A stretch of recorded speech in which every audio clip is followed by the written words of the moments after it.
he's Johnny. He's so great. So it's great when you have a dog who is not worried about like when I saw her stick her head to that fence, I thought, oh boy, she'll be easy to muzzle train.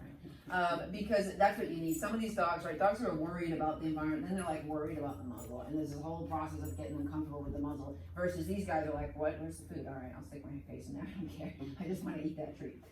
So this is the size 4 Baskerville, because I don't have a 3 with me.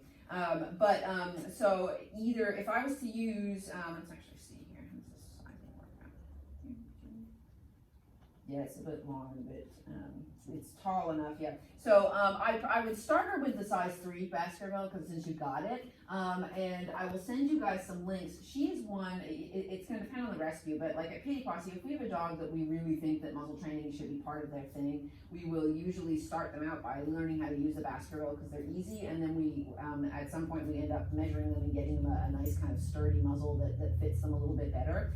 You might find that you can take the 3 and you can do that sort of hot water bath, and then you can squeeze it so it's a little bit narrower and a little bit taller. It's basically the only health or risk with these muzzles is they have to be able to pant. And so if they can't open their mouth properly to pant, then that becomes a little bit problematic, especially in the summer and stuff. And that's when you can only leave the muzzle on for 20 minutes or something because they're just not able to cool themselves. And so it's just the muzzle height. And the Baskervilles are notoriously not tall enough. They're slightly too short. And the ones that are tall enough are too big in other areas. And there's just not enough sizes. So like the wire muzzles and stuff that I use, those come in, and the Baskervilles, there's 6 sizes, there's 30 different sizes of wire muzzles. So you can get one that's really nicely, sized for the dog's face. But for sort of a temporary standpoint, the Baskervilles work really well. So I start with, I don't know how much of the muzzle work you've done with her, if at all, but I start with just, with food motivated dog, how to make them love this muzzle. I usually throw a piece of tape over the end and I turn it into a food bowl. And I start by, I put my treat in and then I present the muzzle. And when I'm trying to get the dog, the first step is just so that they start to associate when the muzzle comes down, they should stuff their own face in it. So she knows that there's treats in here because that's what we're doing. And then I present the muzzle to her and she's sort of sticking her face in there, and because she knows there's going to be food. And what I'm looking for is that automatic kind of, I know it's hard to reach them. You already ate them. You ate them. They're all gone. Now it's just cheese fingers. There we go.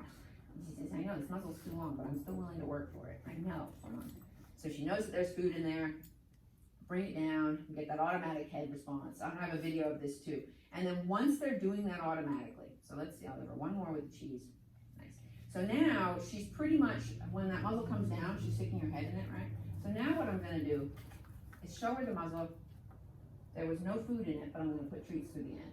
Okay. So this is how we now get a dog who can eat through a muzzle and start to learn how to wear the muzzle, right? Because it's when you're teaching them how to use it, you can't have food in it all the time. It can't be a food bowl when they have it on their face. That's just how I start. But now she's going, all right, so when that muzzle comes out, food will appear, right? Let me stuff my face in it. Let's see. Nice job. So again, there's no food in there, but because there was 3 or 4 times, and now I'm immediately making sure there is food in there for her, which she really, really liked. She's totally, I mean, you can muzzle train this dog in a day. She's like, I don't even care. And then I work on, the straps tend to be a little bit difficult, like a little hard for them. Sometimes they're a little worried about the straps. What I will often do is I take them and I'll actually close it and sort of pull it up this way. Present the muzzle, and then while they're eating, I just pull the strap up over their head instead of clipping it. I'm sorry, I know, hold on. You're so funny, look at you. I know, I wasn't ready for you. Here, yes. I did it right, you messed it up that time, lady. There we go. Nice job, smarty pants. Good girl. Here, another one. Okay. Fine. I like this muzzle, man. I like this muzzle.